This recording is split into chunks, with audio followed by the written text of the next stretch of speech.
Hello दोस्तों, मैं आपके लिए फिर हाजिर हूँ एक नई कहानी लेकर।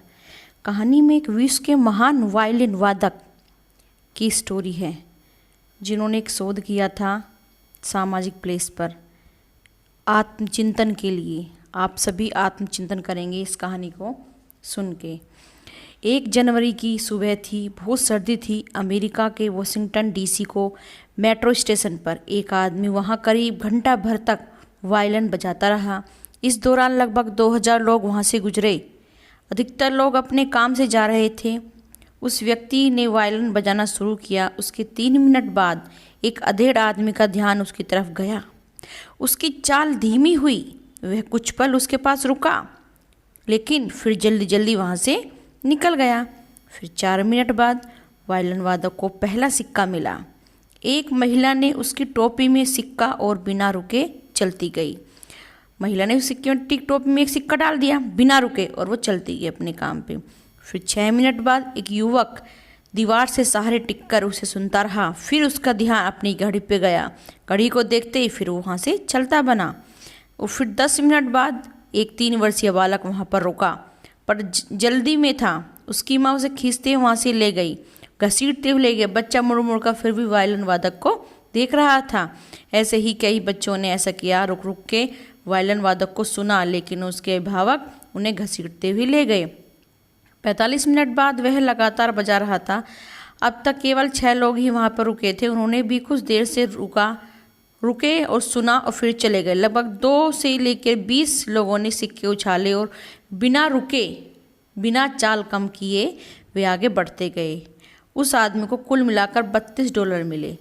1 घंटे बाद उसने अपना वादन बंद किया। फिर से शांति छा गई। इस बदलाव पर भी किसी ने ध्यान नहीं दिया। किसी ने भी इस वादक की तारीफ नहीं की और नहीं इसको सुना ध्यान से। किसी भी व्यक्ति ने उसे नहीं पहचाना। वह कौन था? आप जानते हैं कौन था? वो था विश्व के महान वायलिन वादक में से एक, जोशुआ बेल। जोशुआ बेल जो 16 करोड़ रुपए की अपनी वायलिन के इतिहास की सबसे कठिन धुन बजा रहे थे।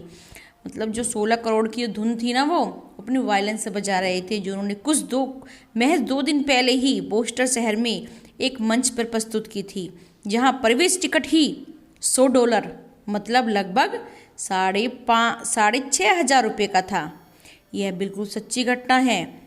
इस टाइम का वक्त है, किसी को कुछ नहीं पड़ी है, सब लगे पड़े हैं। जोशुआ बेल प्रतिष्ठित समाचार पत्र वॉशिंगटन पोस्ट द्वारा ग्रहण बोध और समझ को लेकर किए गए एक सामाजिक प्रयोग का हिस्सा बने। सामाजिक प्रयोग किए जाते रहते हैं अक्सर, देखना आप सोशल मीडिया पर। उस तरह से ही ये भी प्रयोग का हिस्सा बने। इससे पता चलता है कि किसी भी सार्वजनिक जगह पर किसी अटपटे समय में हम खास चीज़ों और बातों पर ध्यान नहीं देते हैं। क्या हम सुंदरता या अच्छाई की सराहना करते हैं? क्या हम आम अवसरों और प्रतिभा करने की पहचान कर पाते हैं? बताइए, सभी कमेंट्स में बताएंगे मेरे इस क्वेश्चनों के जवाब। इसका एक सामान्य अर्थ यह भी निकलता है, जब दुनिया का एक श्रेष्ठ वादक एक बेहतरीन साज से इतिहास की सबसे कठिन धुनों में से एक बजा रहा था, तब भी अगर हमारे पास इतना समय नहीं था कि कुछ पल हम रुककर उसे सुन सकें, तो सोचिए हम कितनी सारी अन्य बातों से वंचित हो गए हैं, लगातार वंचित हो रहे हैं। इसका जिम्मेदार कौन है? आप बताएं, सभी कमेंट्स करके बताएं कि इसके जिम्मेदार कौन है। हम सब हैं। अब आप कुछ पल बैठिए और शांति से सोचिए कि आपने ज़िंदगी की इतनी तेजी भरी भागदौड़ में कितनी खूबसूरत चीज़ों को मिस कर दिया है। आपको ये कहानी बहुत पसंद आई हो, क्योंकि रियल स्टोरी पर बनाई गई कहानी है। ये सच में ही प्रयोग हुआ था वॉशिंगटन में, उसके ऊपर बनाई गई वही स्टोरी है।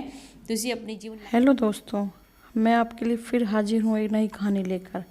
कहानी में एक विश्व के महान वायलिन वादक की स्टोरी है जिन्होंने एक शोध किया था सामाजिक प्लेस पर आत्मचिंतन के लिए। आप सभी आत्मचिंतन करेंगे इस कहानी को सुन के।